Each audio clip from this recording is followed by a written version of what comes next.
Hey everybody, we have some important new updates for our 38 original paint.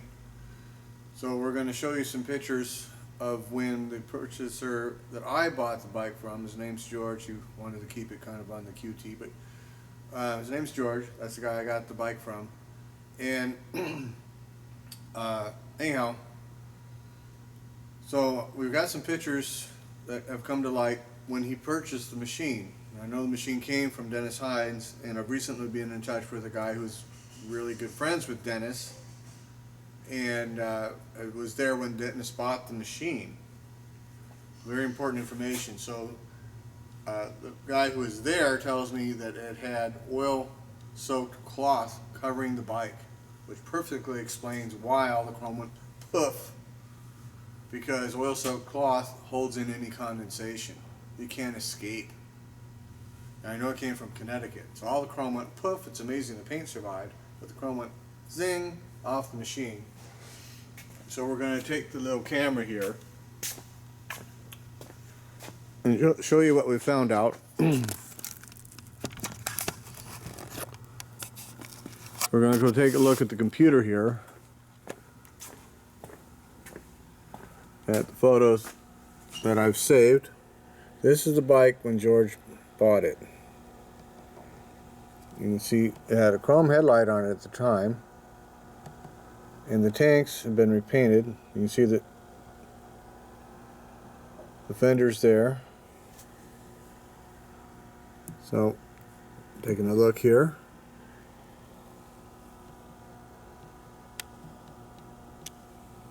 That's that. So the speedo's been changed. It's got a black face speedo there.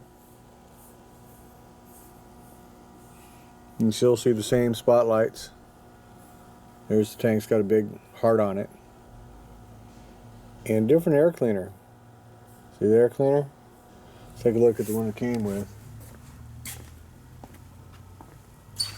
Well, this is pretty funny. This air cleaner has the exact same patina here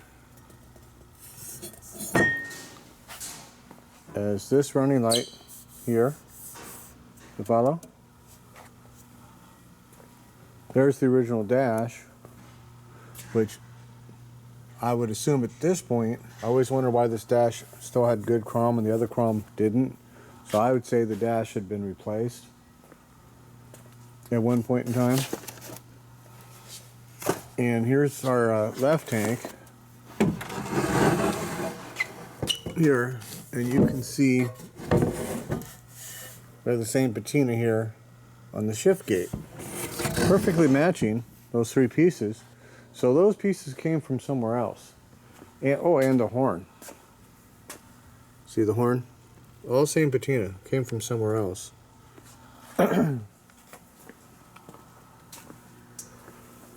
See the air cleaner here? No chrome left. Now we can go over here, and you can see it's a different horn, different headlight, different running light as far as the cover is concerned. You see the black crash bars. See, so this, some of the guys were complaining, man, I wouldn't touch that bike, blah, blah, blah. It's like, dude, it's already been touched, okay? There's one thing to take a bike that's been sitting around forever as it was and start altering it. Another thing to take something that's already been through several hands and those people have altered it. So this is the story that I've got from the man who was there with Dennis Hines when he bought it. Evidently, and I asked him specifically, he didn't answer me. I said, was it a Harley dealer or what? Because I know Dennis Hines found it with a big pile of stuff. So somebody was some sort of a motorcycle dealer, whether it was a Harley dealer or not, I don't know at this time, had a big pile of stuff, and the guy had lent the original owner the money to buy the bike. And he had reneged on the loan, so the guy took back the bike sometime during the war period or immediately after the war and painted the tanks like this You know, it could have been as by 1940, don't know, to update it. So the story was it was an EL and everybody wanted the FLs and he couldn't sell it. So it could have been in late 40, early 41. Exactly when, all I can do is guess. But with that emblem there, that makes it a 40 style emblem, you follow? It doesn't have the side strips. So they painted the tanks trying to update the look and then couldn't sell it. And it was still in this guy's stash, whoever this guy was, when Dennis Hines bought the stash from him. It had been sitting all that time. So we're trying to bring the bike back as close as possible to what it would have been as a ridden machine pre-war before the tank got painted. Now that gives us some quandary on the tanks. As far as this is really funny. So what I'm about to tell you here. So I asked George when I got the bike. I says, "What's up with the horse?" He goes, "I don't know. There was a hole there. I had the horse. I stuck it on." Well, as you saw, the bike didn't have this when George got it. So George put this on. And this is a factory accessory, 20s accessory. Late 20s, early 30s, you can buy it. So it's period. That's all good. So the man who popped the pictures on Facebook, I asked him, I says, "Well, was there a name?" He goes, "Yeah, we always called it the Black Stallion." So why George couldn't tell me that he called the bike the Black Stallion when I asked him several times, I don't know. He would obviously know that. And that would explain the horse, wouldn't it? So, now, for those of you who don't remember, I found this little NOS original shifter here. I'm going to flip this around so I can see what I'm showing you. Remember that? No old stock. And it's for that bike. So, my original plan when I started redoing all this stuff was to name the bike for Bear Doodoo. But the bike, turns out, already has a name. It's not wise to rename a motorcycle when you find out the original name.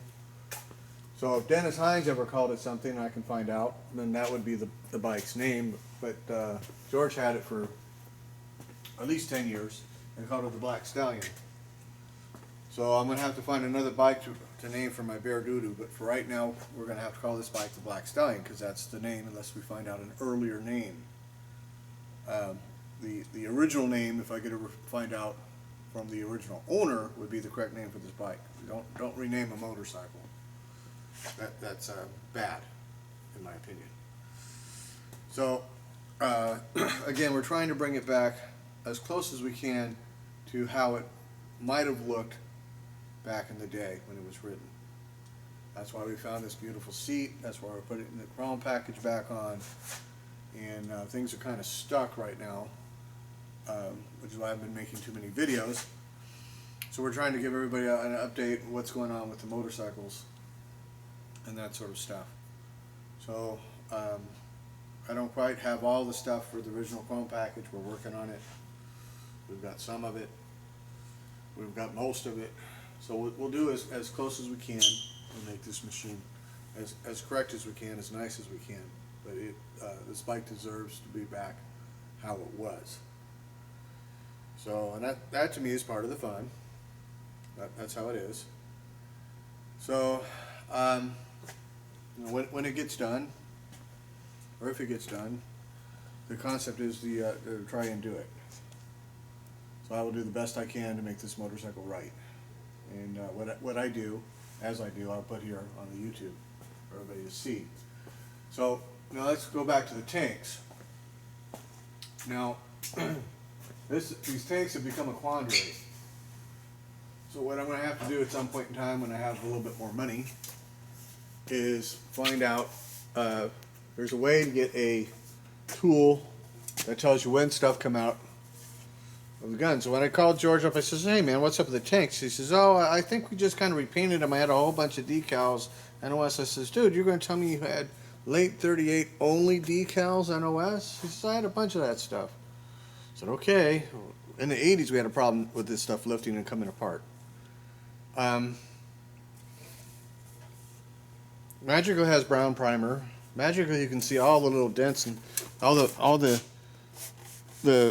perfect little dents is the wrong word. See this here?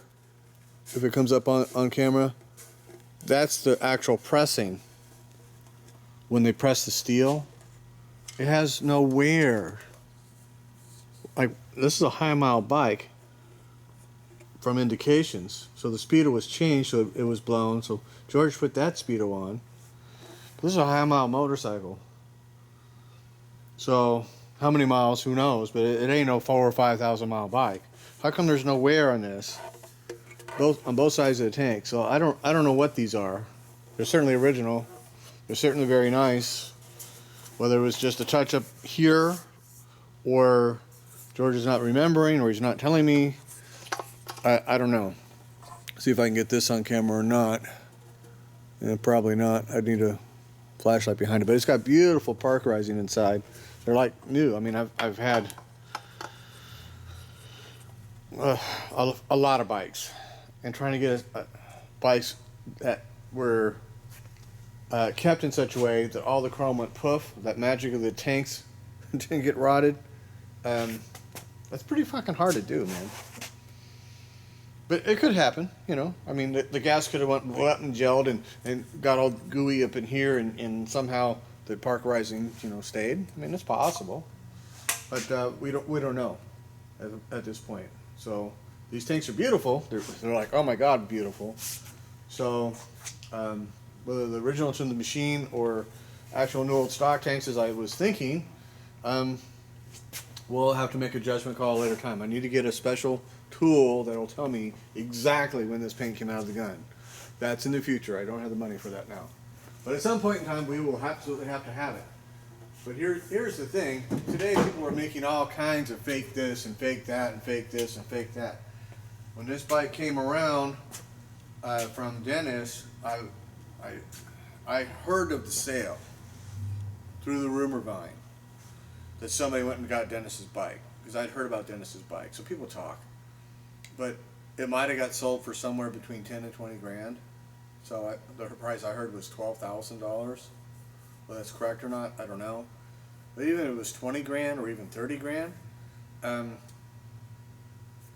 the fuck faked tanks to that degree 12, 15 plus years ago? Who had that kind of skill? I don't know. So they were puzzled. Today, a handful of people have the skill. Yes, they do.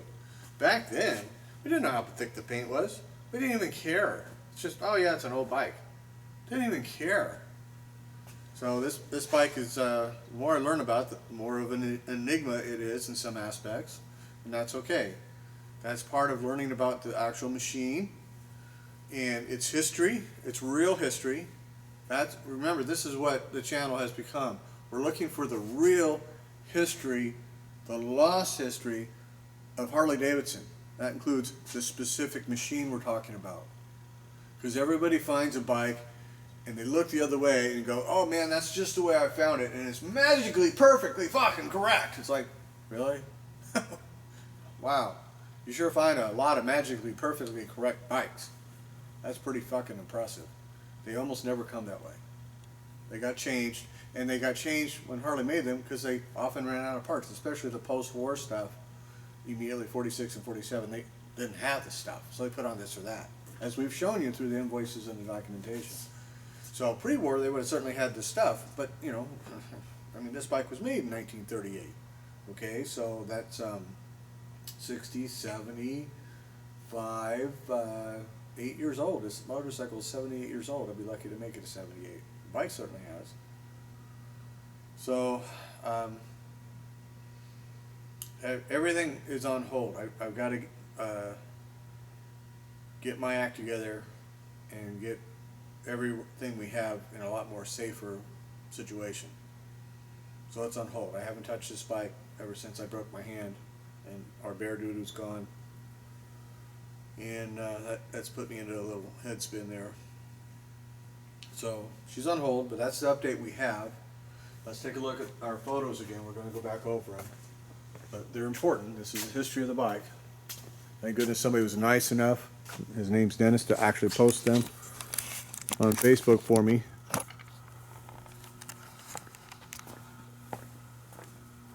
So let's go back and look. So there's the bags it came with. Obviously that seat was not there. The seat was replaced, the headlight was replaced. So George did a bit of stuff to the bike after getting it.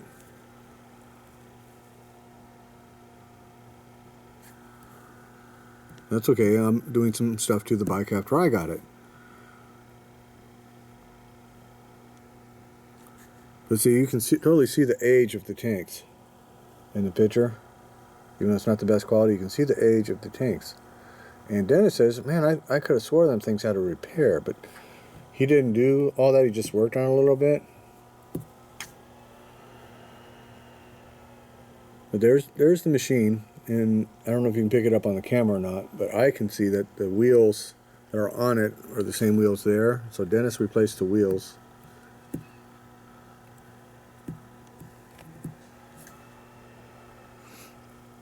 So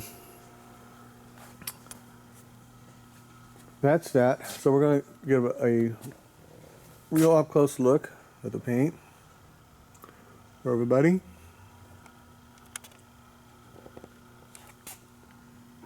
And you know, I knew it had a few problems when I got it. They all have a few problems. They're called, it's a used machine. And I stepped up. You know, you have to leave the price part out of it. So I thought it was really cute and sexy with that custom paint on the oil tank and the fork and that bitchin' decal on both sides of the tank. Now Bruce tells me that he's still got the original safety award emblem that came with the bike when it was new, but he hasn't been willing to sell that to me. And he said that when Dennis got it, it had a 38 license plate on it, which doesn't make any sense either, because it certainly didn't get, you know, pulled back from the guy, I would assume, in 38. That doesn't make any sense at all. So, another head puzzler. So, very interesting, this history of this motorcycle. And we'll, you know, it's a mystery. We'll never get all the answers. That's not going to happen. But we can get quite a few.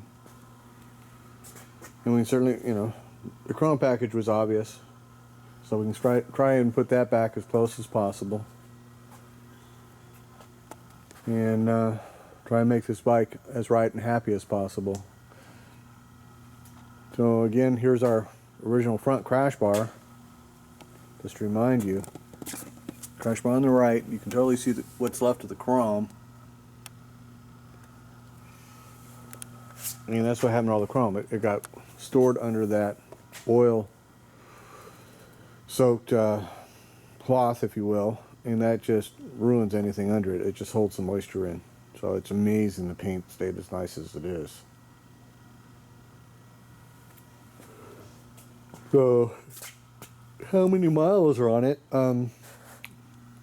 You know, we're going to find that out by yanking it apart and discovering how good those gears are and discovering how good the motor is or is not and how many oversizes it is in the lower end. That'll tell us a lot. That'll tell us a lot. But this top end has been painted, whether it was painted on the bike or not. And we have black nuts and bolts, but it could have been ordered that way. But it certainly didn't come with a busted fin and paint on the busted fin. That didn't happen. So we have some nice cherry cylinders for this bike. And eventually we'll get to it. You know, after the whole Duncan thing, I don't trust anybody to do my stuff. It's just not going to happen. So if I can't do it here in-house and tool up to do what I know how to do and do it myself, it ain't going to happen. I'm going to sit here and look at it. I can enjoy this bike just like it is. If it sits here for the next 50 years, it doesn't matter. So, the only person I can trust doing my stuff is me. Then I know what's in it, I know whether it's right, and if I screw it up, I got no one to blame but me. And we do have a nice chrome brake unit there. We're going to put on original chrome, original nickel air cleaner, and I'm missing a manifold nut, and some other original chrome pieces. But that's part of the fun. And I need the original oil line. That's a panhead oil line I got on there, but we'll leave that for now. We'll eventually get it. Just not this second. It can wait. So I'll put this bike back as close as I can, as correct as I can, as nice as I can, with everything I can for it, and make it really wow. That's the plan. So the bags that I have are here. This would be the left bag here. Let's have a look at the photos.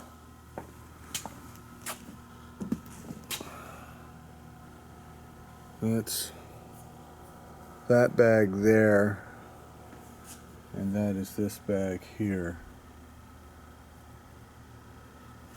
Now these are plastic.